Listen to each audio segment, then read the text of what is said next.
تعالى: بسم الله الرحمن الرحيم والعصر إن الإنسان لفي خسر إلا الذين آمنوا وعملوا الصالحات وتواصوا بالحق وتواصوا بالصبر. صدق الله العظيم. رب اشرح لي صدري ويسر لي أمري واحلل عقدة من لساني يفقهوا قولي. سبحانك لا علم لنا إلا ما علمتنا إنك أنت العليم الحكيم. قابل احترام بزرگوں، عزیز بھائیوں اور محترم حاضرین جمعہ، حمد و صلوات کے بعد میں نے آپ کے سامنے ایک مختصر سی سورۃ العصر کی تلاوت کی ہے، جو شاید ہر مسلمان کو بلکہ بچے کو یاد ہو۔ اس سورت کے اندر اللہ تعالیٰ نے دین کا جامع تصور اور کامیابی کی ضمانت کا خزانہ جو ہے اس کے اندر بھر دیا ہے۔ گویا کہ چند مختصر جملوں کے اندر سمندر کو کوزے میں سما دیا گیا ہے۔ یہ صورت ایسی ہے کہ صحابہ کرام رضوان اللہ تعالی علیہم اجمعین جب آپس میں ایک دوسرے سے ملتے تھے تو اس وقت تک جدا نہیں ہوتے تھے جب تک کہ یہ صورت آپس میں ایک دوسرے کو سنانا ہے۔ تو اس سے ہم اس صورت کی اہمیت کو سمجھ سکتے ہیں کہ اللہ تعالیٰ نے اس میں کتنی اہم بات مسلمانوں کے لیے بتائی ہے۔ اللہ تعالیٰ نے زمانے کی قسم کھائی ہے۔ ویسے قسم اللہ تعالیٰ نے قرآن مجید میں مختلف چیزوں کی کھائی ہے، اور یہ صرف اللہ تعالیٰ ہی کے لیے زیب دیتا ہے کہ دوسری چیزوں کی قسم وہ کھائے۔ انسانوں کے لیے اس بات کی اجازت نہیں ہے کہ اللہ کو چھوڑ کر کسی اور کے نام پر قسم کھائے۔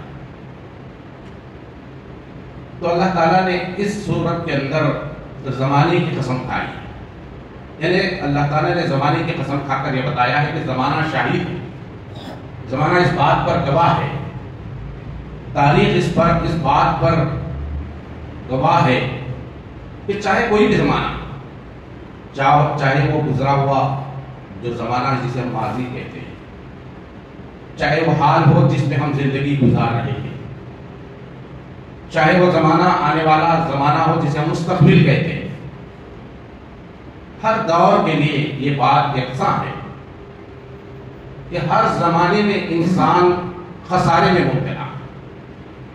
ان الانسان لفی خسر، بے شک سارے انسان، اس میں کسی کو استثناء نہیں کیا گیا ہے، کسی کو الگ نہیں کیا گیا، سارے انسان خسارے میں، لیکن جن کو مستثنیٰ کیا گیا ہے، جن کو استثناء کیا گیا ہے، اس کو اللہ تعالیٰ نے آگے بڑھایا،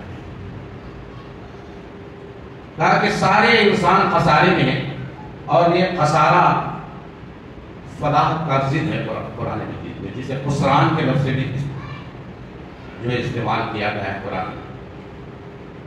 تو خسارہ کہتے ہیں نقصان کو، تو اس نقصان میں وہ بھی نقصان شامل ہے، جیسے ہم اس کو سمجھ سکتے ہیں کہ ایک تاجر اپنی تجارت میں اپنا سرمایہ لگاتا ہے، تو اس سرمایہ لگانے کے بعد جو محنت وہ کرتا ہے، اس محنت کے بعد اس سرمایہ سے اسے کوئی فائدہ حاصل نہیں ہوتا، تو یہ بھی ایک تاجر کے لیے نقصان ہی ہے۔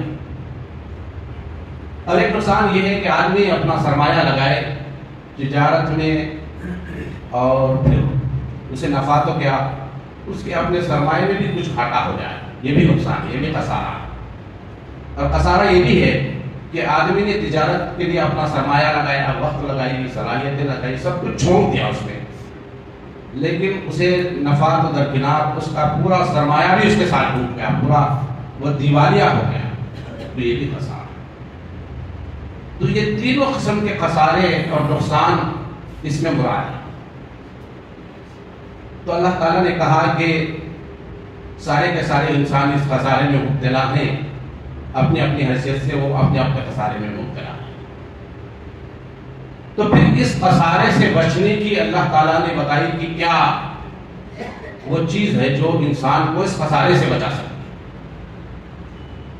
کون انسان اس خسارے سے، اس نقصان سے اپنے آپ کو بچا سکتا ہے؟ تو کہا الا الذین آمنوا، جو لوگ ایمان لائے وہ لوگ اس خسارے سے بچ سکتے ہیں۔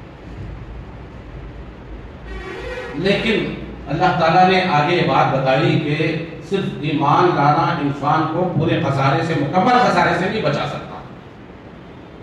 جیسے میں نے آپ کو ترتیب باتیں بتائی کہ تھوڑا خسارہ تو اس سے زیادہ خسارہ، پھر پورا انسان کا دیوالیہ ہو جائے، تجارت میں پورا انسان جو ہے خسارے کا شکار ہو جائے۔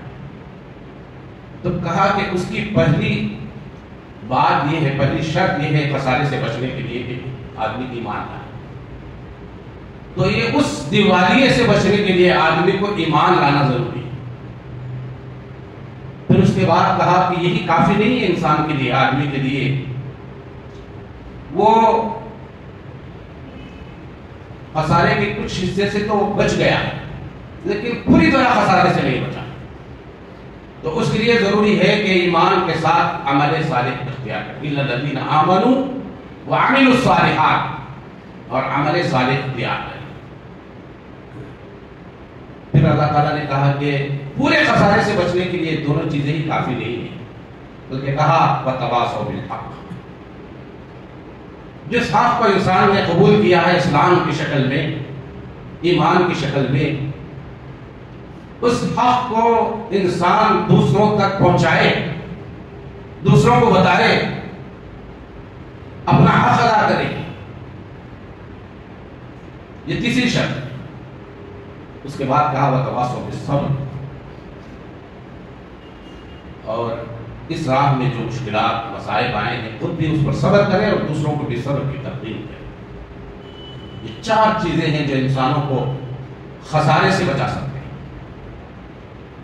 اور اللہ تعالیٰ نے قرآن مجید میں اس لفظ کا جو ضد ہے وہ فلاح، کامیابی۔ تو کامیابی سے مراد دنیا کی کامیابی نہیں ہے، وہ کامیابی نہیں ہے جس کے بعد انسان کے لیے کامیابی اس سے ختم ہو سکتی، چھن سکتی ہے، وہ کامیابی مراد نہیں ہے، بلکہ کامیابی سے مراد وہ کامیابی ہے کہ بعد انسان جب جس کامیابی کو حاصل کرنے کے بعد کبھی اسے اس کی قریب ناکامی پھٹک کر نہ دیکھے، انسان کو ناکامی کا ڈر نہ ہو، جو خوشی جو نعمت اسے حاصل ہو وہ ایسی نعمت اور ایسی خوشی ہو کہ جس کے بعد انسان کو اس نعمت کا، اس خوشی کا، اس مسرت کا چھن جانے کا ڈر اور خوف نہ ہو، تو وہ کامیابی مراد ہے۔ اور ظاہر بات ہے کہ دنیا کے اندر وہ کامیابی کسی انسان کو مل ہی نہیں سکتی، چاہے بڑا سے بڑا بادشاہ، 7 اقلیم کا، 7 جہانوں کا کوئی بادشاہ بھی ہو جائے، وہ یہ نہیں کہہ سکتا کہ آج میں مطمئن ہوں، مجھے کبھی جو ہے میری کوئی سلطنت چھین نہیں سکتی۔ کوئی انسان یہ دعویٰ نہیں کر سکتا، دنیا کے اندر یہ کامیابی ممکن نہیں ہے۔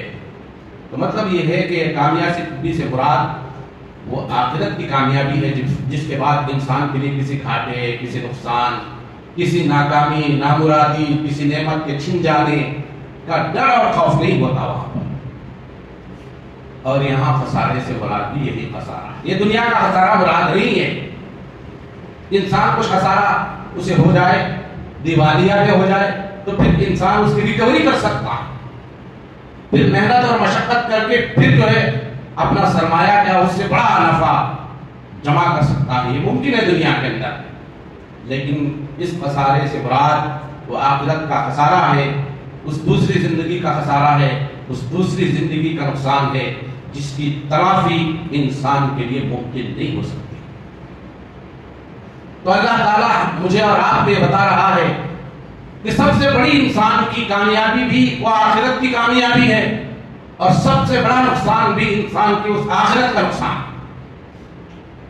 تو ہم کو اس آیت کے اندر، اس سورت کے اندر اللہ تعالیٰ نے بتایا کہ اگر تم آخرت پر یقین رکھتے ہو، اور ظاہر بات ہے کہ ہر مسلمان آخرت پر یقین رکھتے ہوئے زندگی گزارتا ہے، اسی کا نام مسلمان۔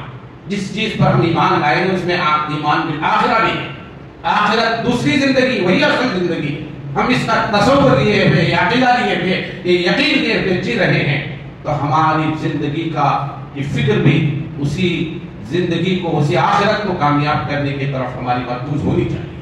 ہماری نکاح، ہمارا نسل العین یہ ہو کہ اللہ اس دن کی زندگی میں ہم سے خوش ہو جائے، اس سے راضی، اس کو راضی ہم کر لیں، وہاں ہم کامیاب ہو جائیں، وہاں ہم نقصان سے بچ جائیں.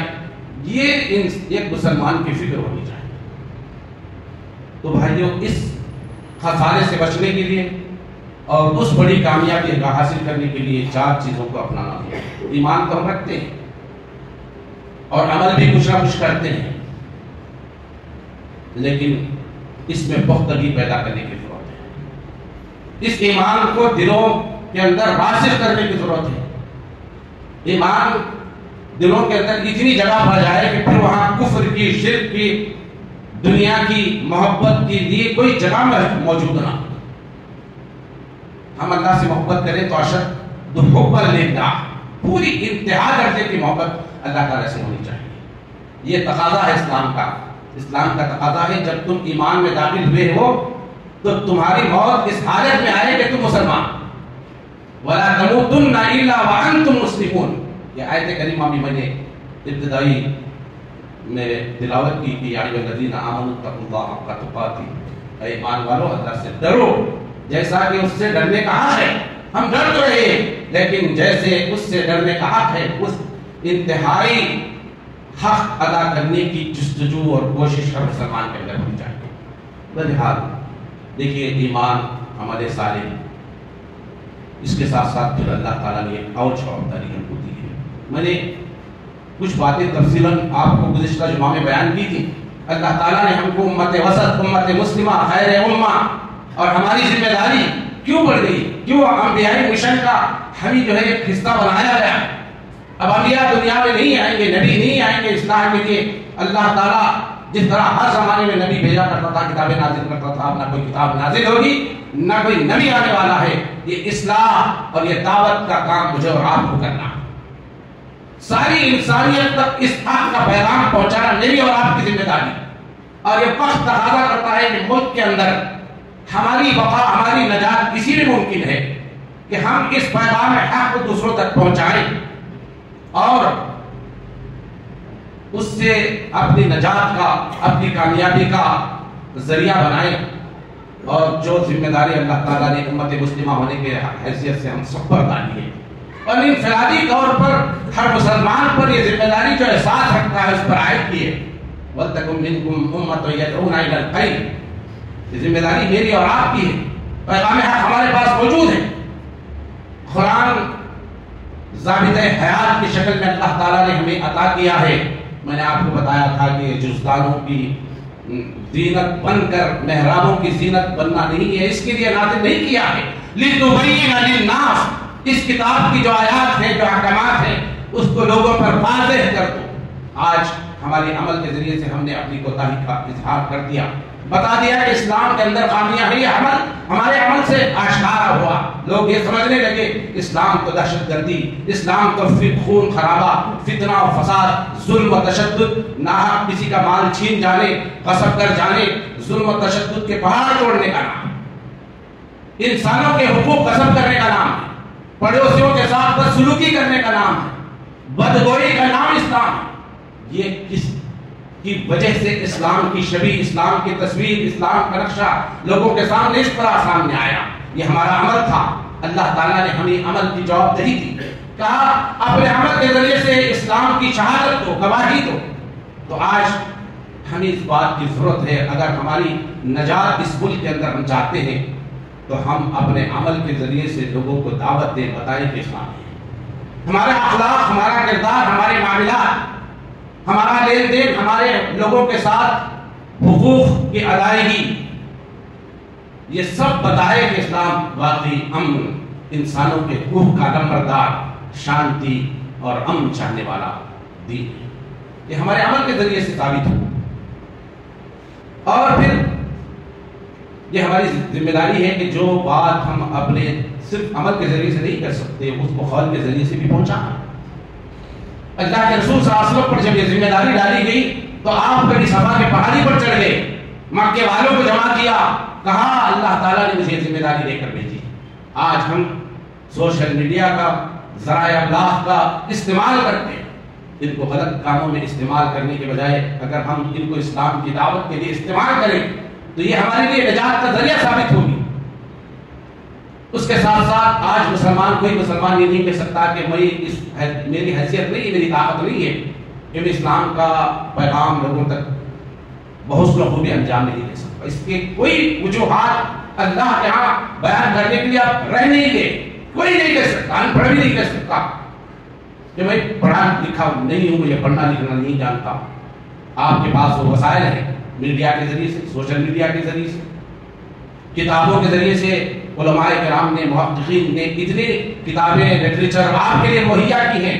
آپ بذات خود کچھ نہیں لکھ سکتے تو آپ لکھی ہوئی کتابیں دوسروں تک پہنچائیں، یہ ہمارا فرض ہے، یہ وقت کا تقاضا ہے۔ ایک بہت بڑی آبادی کو اس ملک کی ہم نے اسلام کا پیغام پہنچایا نہیں ہے، وہ تڑپ رہی ہے، ترس رہی ہے، حق کی متلاشی ہے، امن کی متلاشی ہے۔ ان کو پتہ نہیں کہ حق کس کے اندر موجود ہے، اور ہمارے پاس حق موجود ہے، بند کیے ہوئے ہیں، اس کو پہنچانے کی ضرورت ہے۔ اور یہ نہیں ہے کہ آپ دعوت کا کام لے کر کھڑے ہوں گے تو آپ کو جو ہے بہت ساری مشکلات ضرور ہو سکتی ہیں، لیکن آسانیاں بھی موجود ہیں۔ آپ برادران وطن کے درمیان چاہیے، آپ کو معلوم ہوگا وہ کس طرح پیاسی ہے امت۔ جب وہ آپ ان کے پاس صحیح حق پہنچاتے ہیں، قرآن ان کے پاس پہنچاتے ہیں تو کہتے ہیں کہ اب تک یہ ہمارے ساتھ کیوں پہنچایا نہیں، اب تک اس سے ہم کو محروم کیوں رکھا گیا۔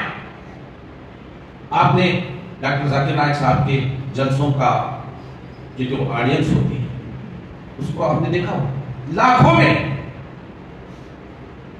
کئی لاکھ افراد جمع ہوتے ہیں۔ کیا ہے کس بات کی نشانی ہے؟ لوگ ترستے ہیں، انسانیت تڑپ رہی ہے، آپ کی متلاشی ہے۔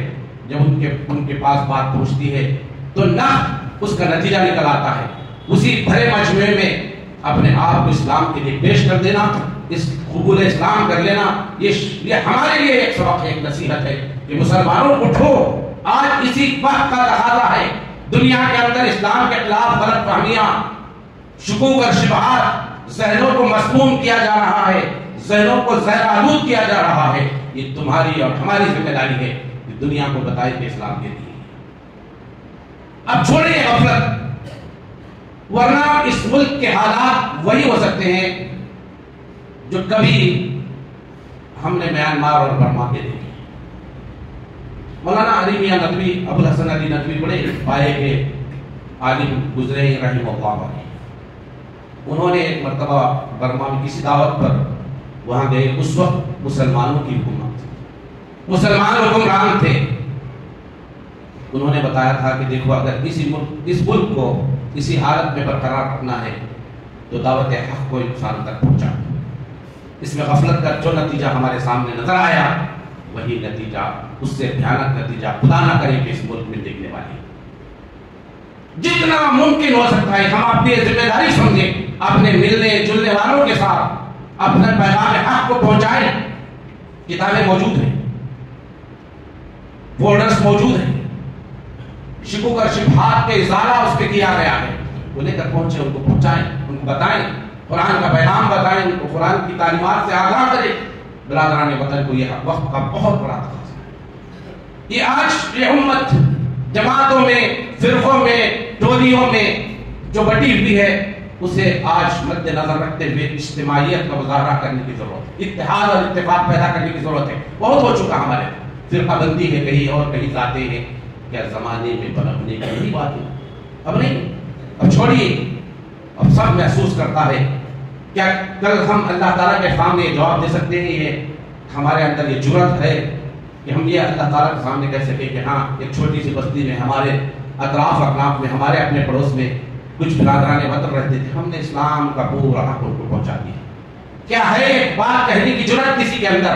اگر یہ جرأت نہیں ہے تو اللہ تعالیٰ کی جواب دہی سے افواہ نہیں بچ سکتے، اللہ تعالیٰ کے سوال میں پکڑے جائیں گے، اور ہم اللہ سے وہاں جو ہے کامیابی کی امکان اور کامیابی ہمارے لیے ممکن نہیں۔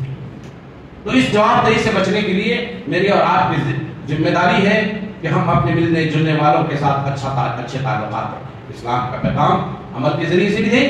آج امت بہت زیادہ اس دین کے ساتھ کھلواڑ کریں، اس کی تعلیمات سے بہت بڑی روگردانی کرتے ہوئے زندگی گزار رہی ہے۔ آج نوجوان سمجھ لے کہ آج جو آزادی آپ کو حاصل ہے، اس آزادی کے چھن جانے سے پہلے اپنے آپ کو تیار کرو کہ ایک مسلمان بن کر زندگی گزارے۔ اللہ نے آپ کے لیے مساجد کے دروازے کھلے رکھے ہیں، یہ آزادی حاصل ہے۔ ان مساجد کو بند کر دیے جانے سے پہلے، آپ کی آزادی چھن جانے سے پہلے، جب آپ گڑ گڑائیں گے، روئیں گے، التجائیں کریں گے، اپنے ہاتھ اٹھا کر اللہ کے دربار میں دعائیں کریں گے، لیکن آپ کی دعائیں قبول نہیں ہوگی۔ یہ وقت کا تقاضا ہے، نوجوان سدھرے، امت سدھرے، عمل کی طرف آئے۔ یہ دین عمل کا دین ہے، یہ جادو اور سحر اور عملیات کا دین نہیں ہے، یہ بالکل عمل کا دین ہے۔ عمل سے ہی ہماری اپنی زندگی جنت بھی یا جہنم بھی بن سکتی ہے۔ عمل کا تقاضا، عمل کا مطالبہ اس دین نے کیا۔ عمل کرو، جو کچھ تمہیں معلوم ہے اس پر عمل کرا، اور آج سے یہ تہیہ کرو کہ اللہ کے حکم کے خلاف ورزی اس کے بعد نہیں کریں گے۔ جانتے بوجھتے کوئی کسی حرام کو اختیار نہیں کریں گے، کسی بڑے گناہ کا ارتکاب نہیں کریں گے۔ یہ تہیہ نہیں کرنا، یہ توبہ اللہ تعالیٰ سے کرنی ہے، ورنہ ایک عذاب آنے والا ہے جس کے ہارن بچ چکا ہے۔ تو اس کے لیے ہم کو ضروری ہے کہ یہ ہماری دنیا کی کامیابی بھی اسی میں ہے، اور آخرت کی نجات بھی اور آخرت کی کامیابی بھی اس میں ہے۔ غفلت کا ایک انتہا ہوتی ہے، وہ غفلت کی انتہا ختم ہو چکی ہے۔ اب مسلمانوں کو بیدار ہونے، جاگنے، احساس پیدا کرنے کا وقت ہے۔ مسجدیں بھر جائیں، مسجدیں مصلیوں سے آباد ہو جائیں۔ یہ مسجدیں زیب و زینت سے آراستہ اور مزین ہونے کے لیے نہیں بنائی گئی، یہ اس کی خوبصورتی نمازیوں سے، اس کی خرابی، اس کا اجاڑ مصلیوں کا نہ ہونا۔